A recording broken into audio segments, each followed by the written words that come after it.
Para a nossa reflexão nesta noite, gostaria de compartilhar com os irmãos o texto de João, capítulo 5, de 1 a 18, dando sequência à nossa série de mensagens baseadas no tema Sinais de Jesus para hoje.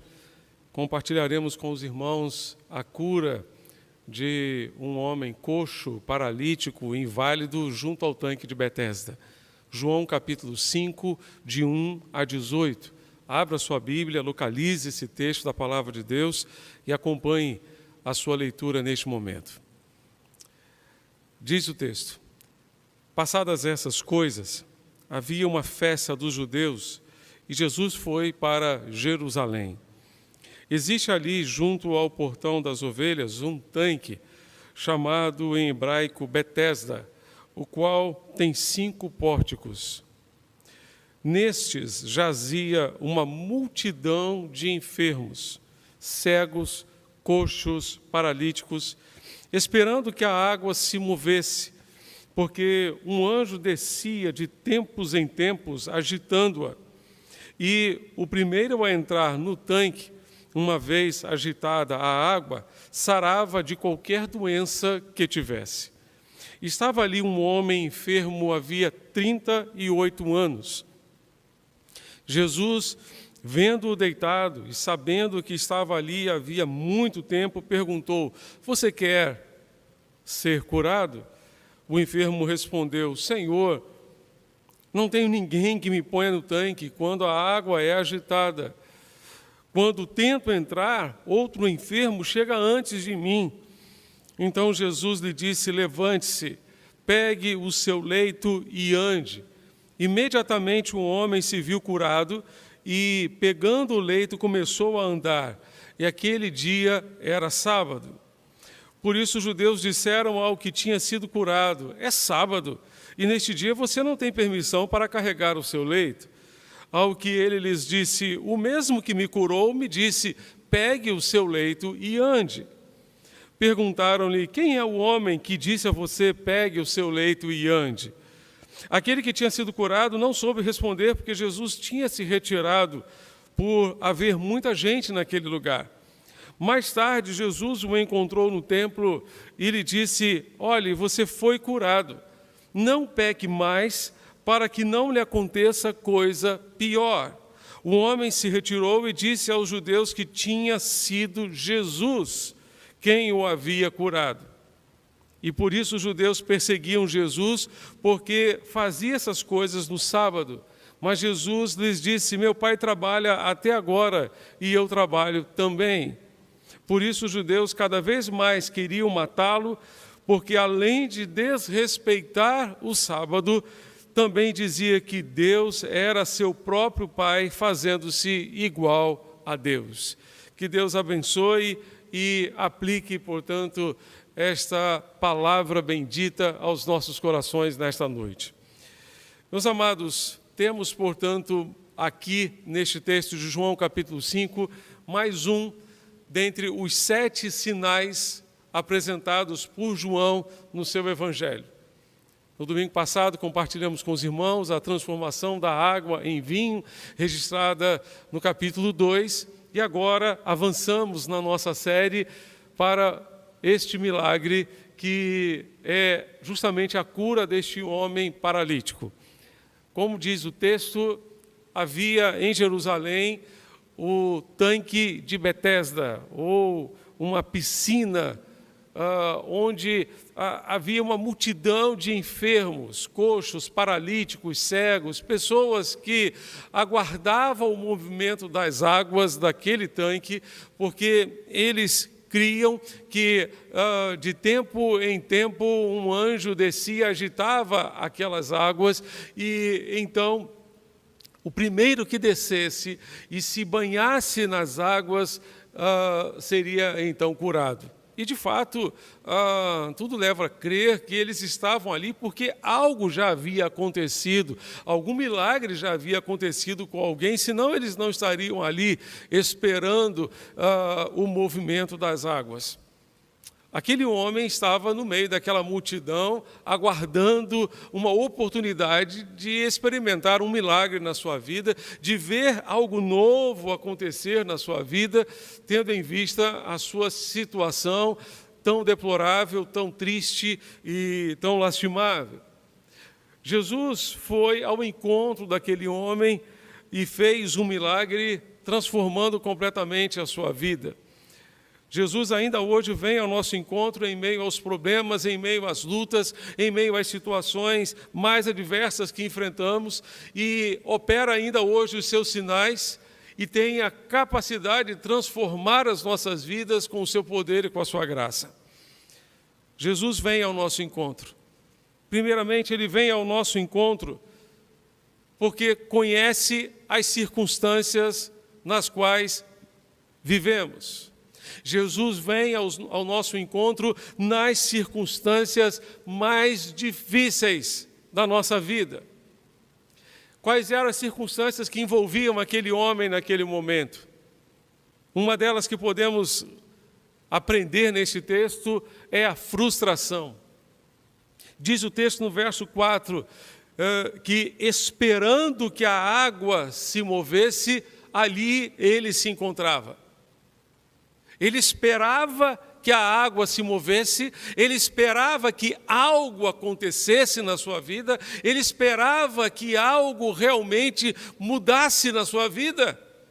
Havia uma esperança, aquele homem esperava que algo acontecesse, esperava que alguém tivesse misericórdia e o ajudasse a entrar no tanque, sendo assim o primeiro após o agitar das águas.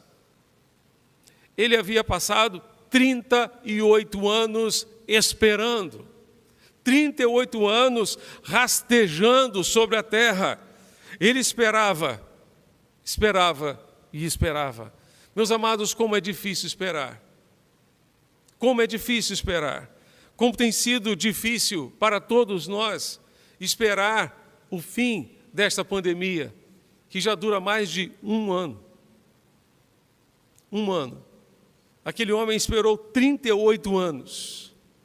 E essa demora, essa necessidade de espera para nós hoje, tem causado certamente muita dificuldade, especialmente causado muita ansiedade. E a ansiedade tem feito estragos na saúde emocional de muitas pessoas. Muitas pessoas hoje estão vivendo situações difíceis simplesmente por conta da ansiedade, que tem afetado o estado emocional ou a saúde emocional de tantas pessoas. A ansiedade tem estragado muita gente. Tem estragado também muitos relacionamentos. Amizades têm sido destruídas, casamentos têm sido arruinados. Muitas famílias estão em frangalhos. Hoje, mal conseguimos esperar a resposta de uma mensagem que enviamos pelo celular. Aquele homem esperou 38 anos.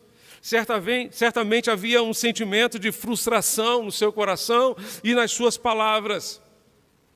Quantas frustrações têm afetado as pessoas e as famílias em nossos dias. Mas em meio às frustrações, o Senhor vem ao nosso encontro. Ele vem ao nosso encontro em meio à desesperança ou ao desespero. Ele vem ao nosso encontro em meio às situações mais difíceis da vida. O Senhor vem ao nosso encontro também em meio às nossas limitações. Aquele homem inválido, sem poder andar, estava limitado a uma série de situações na sua vida. As limitações impostas a um paralítico certamente eram terríveis. Imagino que não havia ainda cadeiras de rodas naquela época. A limitação daquele homem era andar e, especificamente, conseguir chegar ao tanque assim que a água fosse agitada pelo manjo. Como outros paralíticos, provavelmente sobrevivia à custa da mendicância ou seja, mendigando, pedindo esmolas, assim como encontramos em Atos capítulo 3, aquele outro paralítico que era sempre colocado junto à porta formosa do templo de Jerusalém para pedir esmolas, para mendigar. Eu não sei quais são as suas limitações, ou quais são as limitações que a sua família está vivendo neste momento. É possível que as suas limitações estejam relacionadas à sua saúde, como acontecia com aquele paralítico. É possível que a sua saúde hoje já não esteja como você gostaria, como você esperaria que estivesse para esses dias. É possível que a sua condição financeira esteja lhe impondo algumas limitações.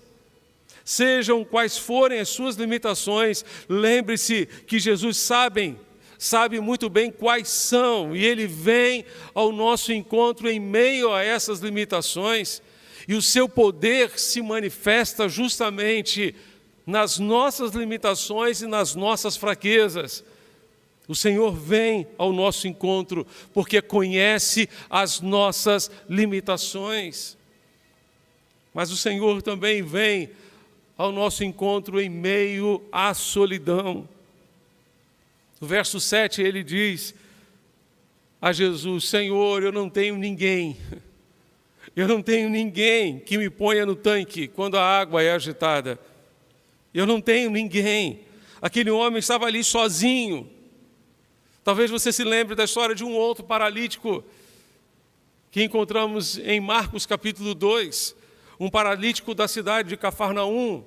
Ele teve 4 amigos criativos, que vendo a casa onde Jesus estava superlotada, sem terem condições de acessar a casa pela porta, deram um jeito de colocar aquele homem na frente de Jesus, abrindo um espaço no telhado daquela casa. Desceram aquele paralítico na frente de Jesus, o colocaram perante o Senhor. Aquele paralítico de Cafarnaum, portanto, tinha 4 amigos para ajudá-lo. Este paralítico aqui estava sozinho. Ele disse: não tenho ninguém. Simplesmente estou aqui sozinho. Ele não tinha parentes junto a ele. Ele não tinha amigos junto a ele. Quantas vezes na caminhada da vida nos sentimos sozinhos, nos sentimos solitários. É interessante que apesar de estar cercado por uma multidão de enfermos, como encontramos em João 5, verso 3, havia uma multidão ali, aquele homem estava só. Apesar da multidão, porque todos que estavam ao seu redor estavam ali tão somente em função dos seus interesses pessoais. E qual era o interesse de cada um? Entrar na piscina, entrar no tanque, ser o primeiro a entrar nas águas após a agitação das mesmas pelo anjo. Aquela multidão não era nem um pouco diferente das multidões do nosso tempo, quando encontramos uma luta pela sobrevivência, levando as pessoas a viverem tão somente em função de si mesmas e em função dos seus interesses pessoais. Isso certamente provoca solidão. Quantas pessoas hoje estão cercadas de pessoas, cercadas de multidões, mas ainda assim se sentem sós, solitárias, sozinhas. Talvez o sentimento daquele homem fosse semelhante ao do salmista ao escrever o Salmo 142, quando disse a Deus: Senhor, olha à minha direita e vê, não há quem me reconheça, ninguém que por mim se interesse, não há ninguém que tenha interesse por mim, que se preocupe comigo. Não sei como você se sente neste exato momento da sua vida, mas é possível que se encontre numa profunda solidão, embora esteja cercado de pessoas, cercado de um monte de pessoas. Jesus foi ao encontro daquele homem que estava sozinho. Jesus foi ao encontro daquele homem em meio à solidão. Jesus o encontrou no meio de uma multidão. Ele certamente conhecia o seu nome, conhecia suas histórias, conhecia suas angústias, suas frustrações. Ninguém precisou contar a Jesus a história daquele homem. Jesus sabia muito bem quem era, poderia chamá-lo pelo nome. Ele sabe tudo a nosso respeito, Ele sabe tudo a seu respeito. Perceba o quanto o Senhor Jesus o ama e o quanto a sua graça é maravilhosa e preciosa. Jesus curou muitas pessoas ao longo do seu ministério. Entretanto, muitos foram curados por Jesus porque foram ao encontro de Jesus. Foram ao encontro, se dirigiram a Ele. Se dirigiram a Ele. Por exemplo, se você virar as páginas da sua Bíblia, do capítulo 5 para o capítulo 4 de João, você encontrará um homem indo a Jesus, pedindo para que curasse o seu filho. Ele foi a Jesus. Em Marcos, capítulo 1, você vai encontrar um leproso aproximando-se de Jesus. Certamente, quando aquele homem chegou perto de Jesus, todo mundo foi embora, menos Jesus. Todo mundo correu, porque todos corriam dos leprosos. Ninguém queria ficar perto de um leproso para não correr o risco de se contaminar. Mas Jesus não correu. Jesus ainda tocou naquele homem e o curou, porque ele se aproximou de Jesus. Se você for a Marcos capítulo 5, você vai encontrar um outro homem chamado Jairo, indo a Jesus pedindo que fosse até a sua casa e curasse a sua filhinha de 12 anos que estava à morte. Pessoas que foram abençoadas, que viveram milagres, sinais da graça e da glória de Deus, porque foram a Jesus. Aqui em João, não. Aqui em João, o paralítico não foi a Jesus. Jesus foi até ele. Jesus foi ao seu encontro. Como disse certo autor, este milagre ocorreu por iniciativa do próprio Jesus. Eu queria lembrar a você que Jesus ainda hoje toma a iniciativa. A história de Jesus, a vinda de Jesus ao mundo foi iniciativa de Deus. Ele tomou a iniciativa.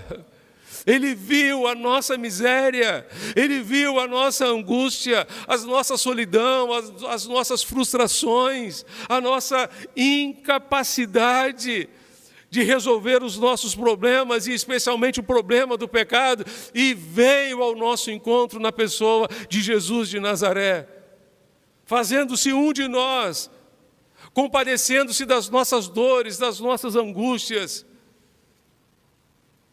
Jesus é a iniciativa de Deus, por amor a mim e a você, por amor a cada um de nós.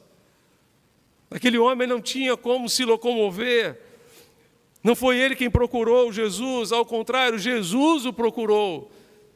Jesus foi até ele, e ainda hoje Jesus está à procura.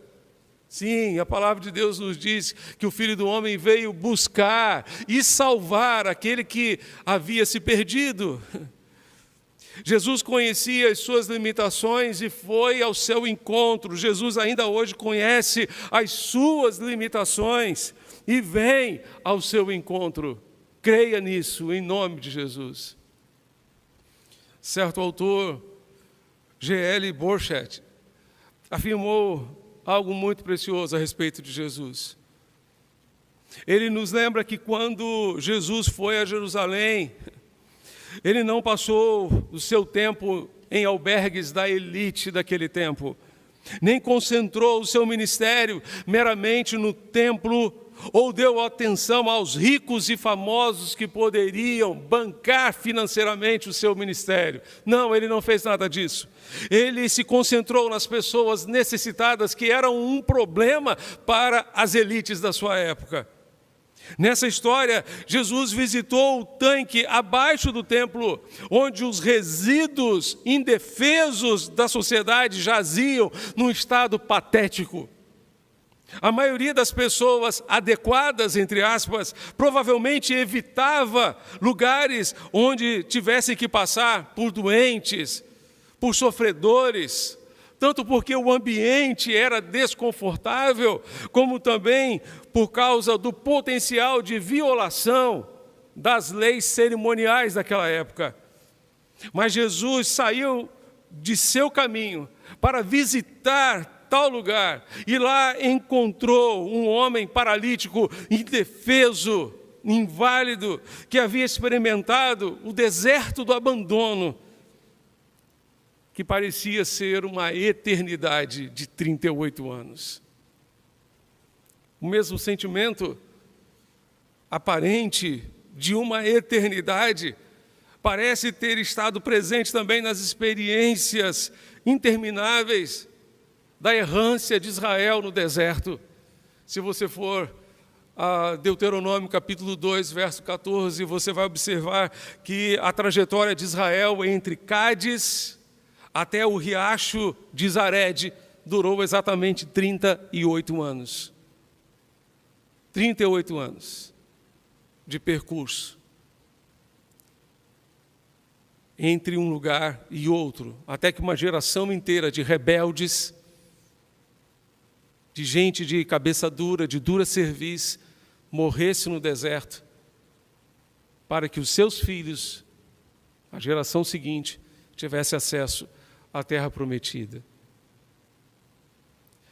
Mas aquele tempo de errância e de desesperança de Israel no deserto ilustra também o tempo de desespero deste homem, que por 38 anos esperava a manifestação da graça de Deus sobre a sua vida. Jesus foi até ele. Jesus foi visitar aquele lugar sombrio, aquele lugar horrível. Jesus foi até lá e encontrou aquele homem que havia experimentado esse deserto de abandono e de desespero, que parecia uma eternidade. Se 1 ano e alguns meses, para muitos hoje, tem parecido uma eternidade em meio a esta pandemia, quanto mais 38 anos. Todos os que experimentam a desesperança entendem como o tempo parece ser uma eternidade. Todos os que experimentam a desesperança entendem como o tempo parece durar uma eternidade.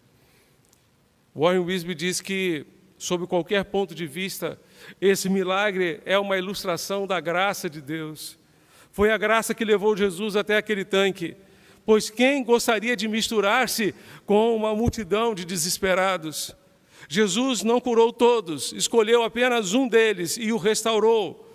E o fato de Jesus ter procurado esse homem, de ter falado com ele, de o ter curado, e de mais tarde encontrá-lo no templo, mostra a sua graça, mostra a sua misericórdia sobre a sua vida. Jesus vem ao nosso encontro nos momentos e circunstâncias mais difíceis da vida, tais como experimentamos nos nossos dias: solidão, frustração, limitações. Ele vem ao nosso encontro porque conhece as nossas limitações e também para manifestar o seu poder. Nessa história, nós aprendemos que Jesus vem ao nosso encontro porque conhece as nossas limitações, mas também porque Ele deseja manifestar o seu poder nas nossas vidas. Em segundo lugar, Jesus vem ao nosso encontro para manifestar o seu poder. Jesus fez àquele homem uma pergunta, está no verso 6, que Jesus, vendo-o deitado e sabendo que estava ali havia muito tempo, perguntou: você quer ser curado? Você quer ser curado? Uma pergunta muito interessante, feita a um paralítico. Será que havia dúvida Será que havia dúvida? Mas certo autor disse que Jesus fez aquela pergunta simplesmente para fixar a atenção em si mesmo. Jesus também fez essa pergunta fazendo detalhar seu caso para aprofundar nele o sentimento de desamparo, para que ele reconhecesse mais uma vez as suas limitações e para gerar em seu coração desanimado a esperança de uma cura. Mas é interessante perceber que o homem não respondeu à pergunta de Jesus. Você quer ser curado? Ele disse: Senhor, eu não tenho ninguém que me ajude. Mas ele não respondeu à pergunta de Jesus. Talvez você já tenha feito perguntas a algumas pessoas que não lhe responderam exatamente aquilo que você perguntou. Ou talvez alguém já tenha lhe feito uma pergunta e você não respondeu exatamente de acordo com a pergunta que você recebeu. A resposta do homem à pergunta de Jesus, você quer ficar curado, você quer ficar bom, revelou um pouco da sua compreensão de Deus e seu senso de desespero. Em vez de responder à pergunta, ele deu um testemunho sombrio sobre a sua percepção como Deus trabalha. A única esperança evidente no seu depoimento era o seu compromisso com o mito de um milagre que poderia acontecer se um anjo descesse e agitasse as águas, ele conseguisse ser o primeiro a entrar naquelas águas. Então Jesus lhe disse simplesmente: levante-se, levante-se, pegue o seu leito e ande. Imediatamente o homem se viu curado e, pegando o leito, começou a andar. Meus amados, nós vemos aqui o poder de Jesus se manifestando pela palavra de Jesus. É interessante perceber que no primeiro milagre, ou sinal em Caná da Galileia, a transformação da água em vinho, Jesus apenas mandou que enchessem as talhas de água. Aqui em João 5, ele manda um paralítico andar. Ele fala diretamente ao paralítico para se levantar. Aquele homem que estava assim há 38 anos. É maravilhoso ver o poder de Jesus em ação. Ele manda um paralítico ou um inválido andar. Ele ainda manda um morto se levantar. Ele manda o vento se acalmar. Ele manda o mar sossegar. Glória a Deus pelo seu poder. Glória a Deus que esse poder ainda se manifesta nos nossos dias. Ignorando a falta de fé daquele homem, Jesus lhe disse: levante-se, pegue a sua cama, pegue a sua esteira e ande. É interessante perceber que aquilo que era incapaz para aquele homem fazer, Jesus ordenou que ele fizesse. Com a ordem saiu o poder de cura, e imediatamente o homem foi curado. Ele pegou a sua cama e caminhou. A palavra de comando de Jesus para aquele homem inválido era como a palavra criativa de Deus na criação, dando vida ao universo, dando jeito, dando solução, arrumando as coisas na criação. Na criação, a palavra de Deus manifestou o poder de Deus. Haja luz e houve luz, haja firmamento e houve firmamento. Que as estrelas estejam no firmamento. E assim Deus foi colocando ordem no caos que havia e construindo este mundo em que vivemos. A obra de Jesus, agora na restauração, coloca ordem no caos da nossa vida. Manifesta o poder de Deus na nossa história. Jesus foi ao encontro daquele homem para manifestar o seu poder na sua vida. Jesus hoje quer manifestar o seu poder na sua vida também. Ele quer manifestar o seu poder dentro da sua casa, dentro do seu lar. Em meio às suas histórias, que eu não conheço, mas Ele conhece perfeitamente. Ele quer manifestar o seu poder, a sua graça. Dê a Jesus uma oportunidade para fazer isso, em nome do Senhor. Terceiro lugar, Jesus vem ao nosso encontro para nos orientar. Para nos orientar. A partir do momento da cura daquele homem, houve uma crise entre os judeus, porque Jesus havia mandado aquele homem levar o seu leito, levar a sua maca ou a sua esteira, carregar aquele instrumento que ele utilizava para se deitar, num sábado, contrariando a lei. Mas Jesus mandou, e por isso ele fez, por isso ele agiu assim. E judeus, quando o viram, disseram: não é lícito a você fazer isso. Ele disse: mas aquele que me curou, aquele que me levantou de 38 anos de doença, me mandou que carregasse o meu leito, que tirasse o meu leito daqui. Mas não é lícito, não é correto você carregar a sua cama hoje. E houve uma grande murmuração, porque Jesus estava quebrando um paradigma, quebrando uma regra.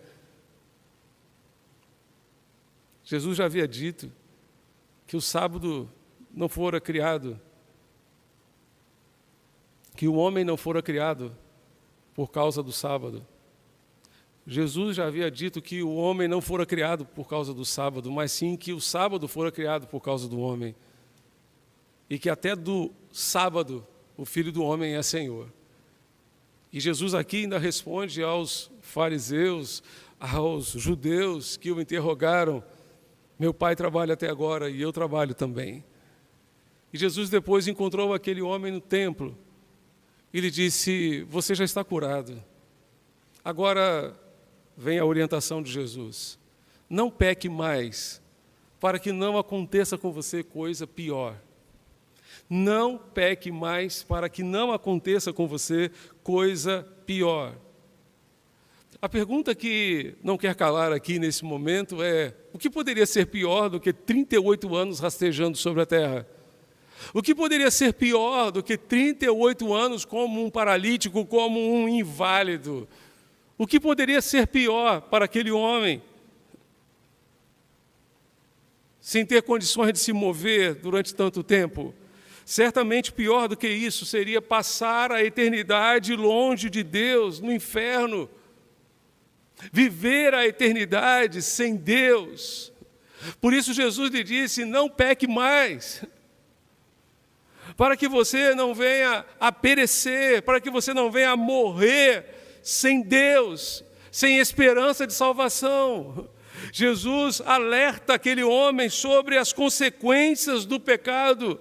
As consequências do pecado são terríveis. Paulo afirma em Romanos 6, 23, que o salário, a consequência do pecado é a morte, mas o dom gratuito de Deus é a vida eterna em Cristo Jesus, nosso Senhor.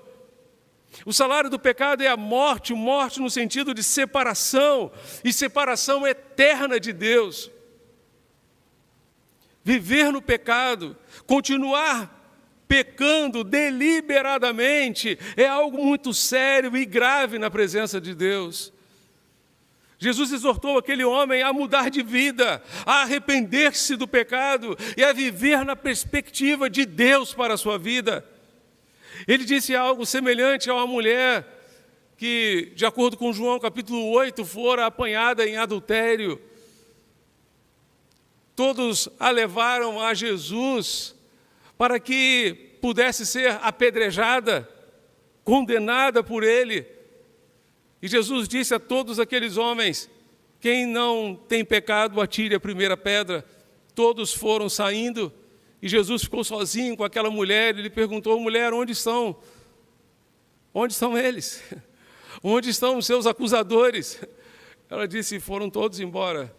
E Jesus disse: eu também não condeno você. Vá e não peque mais. Vá e não peque mais. Aqui ele diz ao paralítico: não peque mais, para que não aconteça algo pior a você. Coisas piores acontecem com quem decide viver no pecado. Coisas piores acontecem com quem decide viver deliberadamente, decididamente em pecado. Meus amados, quanto maior o conhecimento, maior é a nossa responsabilidade diante de Deus. Não podemos chegar diante de Deus e afirmar que não sabemos. Se Deus nos dá conhecimento da verdade, se Deus nos mostra que estamos errados, o que precisamos fazer é mudar de vida, é deixar de pecar, é abandonar o pecado.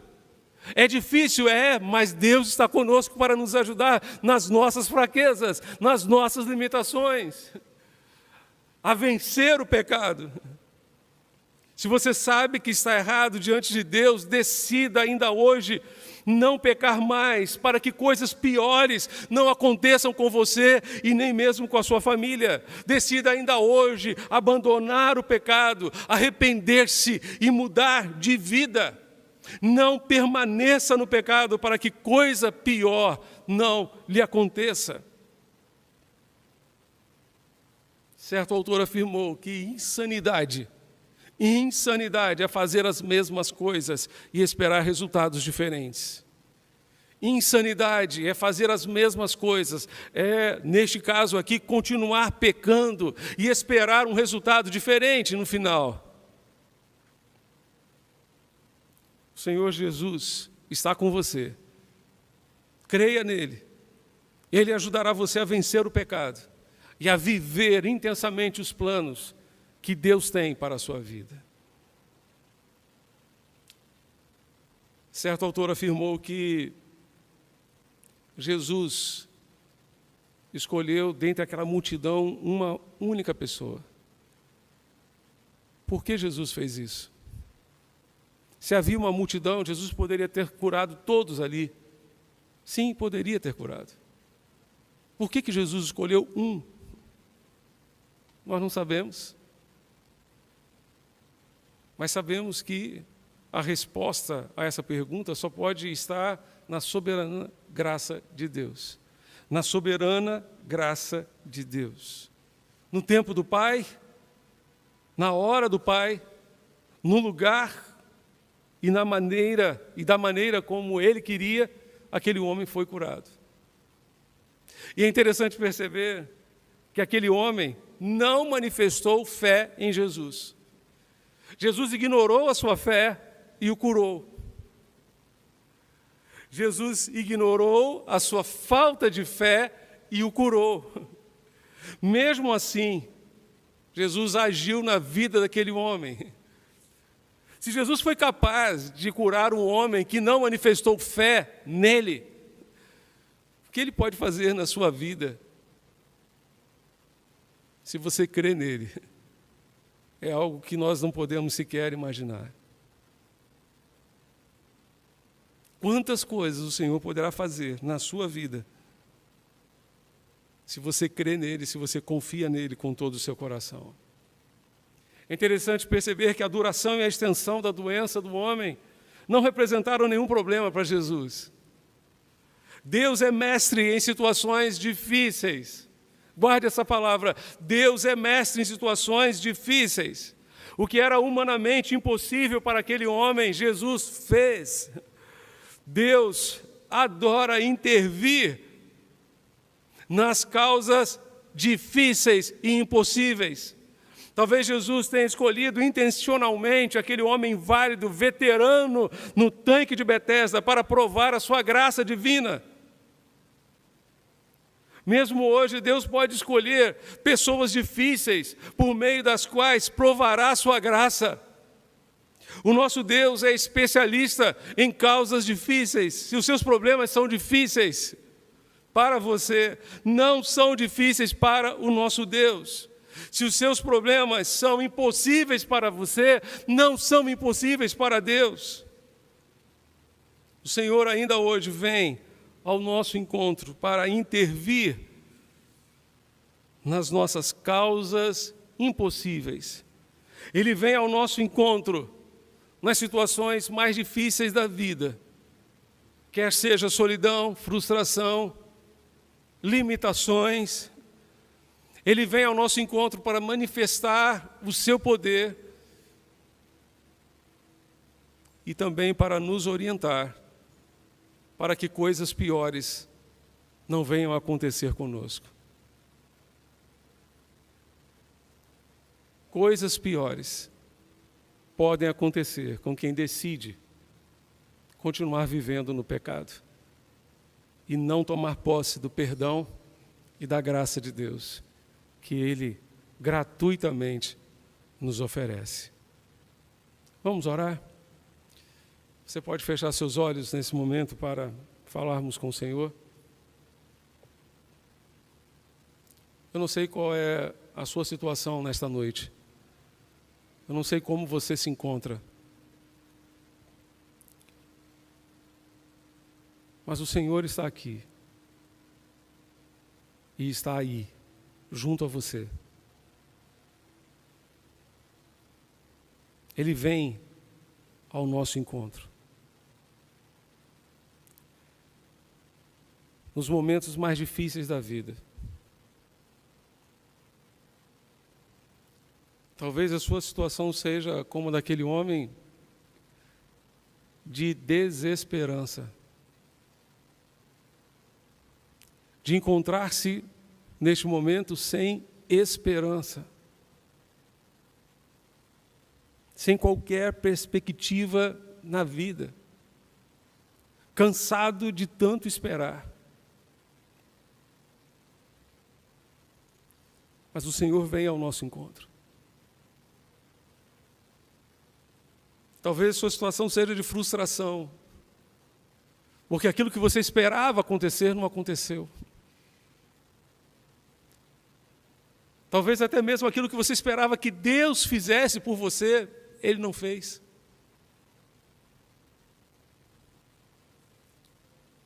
Coloque as suas frustrações nas mãos de Jesus hoje. Ele vem ao nosso encontro, Ele está aí junto a você. Coloque as suas angústias, as suas dores nas mãos de Jesus e dê a Ele a oportunidade de manifestar o seu poder.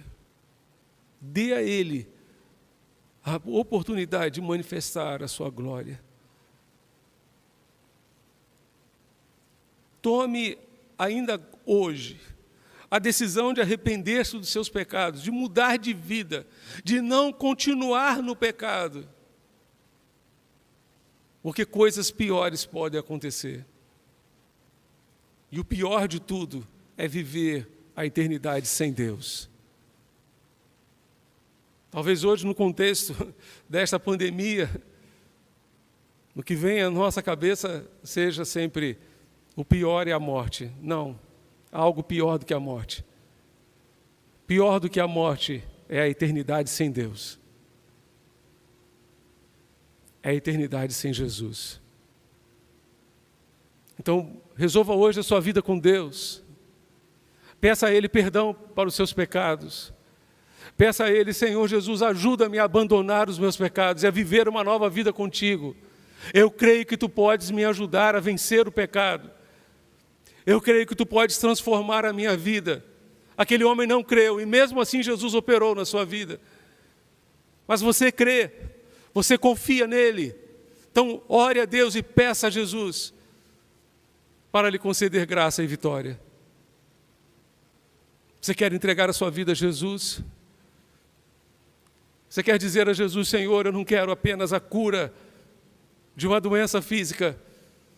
Eu quero, ó Deus bendito, experimentar a Tua graça, experimentar a Tua glória. Eu quero perdão para os meus pecados, eu quero a eternidade contigo. Transforma a minha vida por completo, ó Deus. Não apenas o meu físico. Aquele homem, se não abandonasse o pecado, se não mudasse de vida, a única diferença para ele é que ele entraria no inferno andando, não como um paralítico.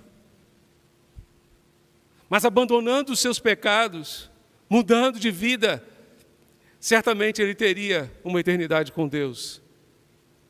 Portanto, entregue a sua vida a Jesus hoje Confie nele como seu Salvador pessoal. Se esse é o desejo do seu coração, eu quero convidar você, onde estiver, a levantar uma das suas mãos para Deus e dizer do fundo da sua alma, do fundo do seu coração: Senhor, eu entrego a minha vida a Ti. A minha vida está inválida, a minha vida está paralisada há alguns anos, mas eu creio no Teu poder, no poder da Tua palavra. Transforma a minha vida, ó Deus. Limpa o meu coração, perdoa os meus pecados. Dá-me uma nova perspectiva de vida, ó Deus. Faz esta obra. Eu quero orar com você e por você nesse momento. Vamos orar? Pai Celeste, Deus bendito, queremos, ó Deus, neste instante, suplicar a Tua graça, suplicar o Teu favor. Nós Te pedimos, ó Pai, contempla cada pessoa que neste momento levanta a sua mão para Ti. Faz, ó Deus, a Tua obra, Senhor, em suas vidas. Manifesta, ó Deus, o Teu poder e a Tua graça, em nome de Jesus. Em nome de Jesus. Sela essas decisões nos seus corações. Aqueles que estão se decidindo agora por voltar aos Teus caminhos, por se reconciliarem contigo, ó Deus, confirma essas decisões também em seus corações. Aqueles que estão se decidindo, ó Deus, por entregar suas vidas a Jesus, arrependendo-se dos seus pecados e crendo em Jesus como seu Salvador, da mesma forma, sela essas decisões em seus corações, Pai. Faz, ó Deus, esta grande obra para a honra e glória do Teu santo nome. Nós Te pedimos, ó Deus, porque dependemos de Ti e clamamos ao Senhor essas bênçãos, no nome de Jesus, nosso Senhor e Salvador. Amém e amém.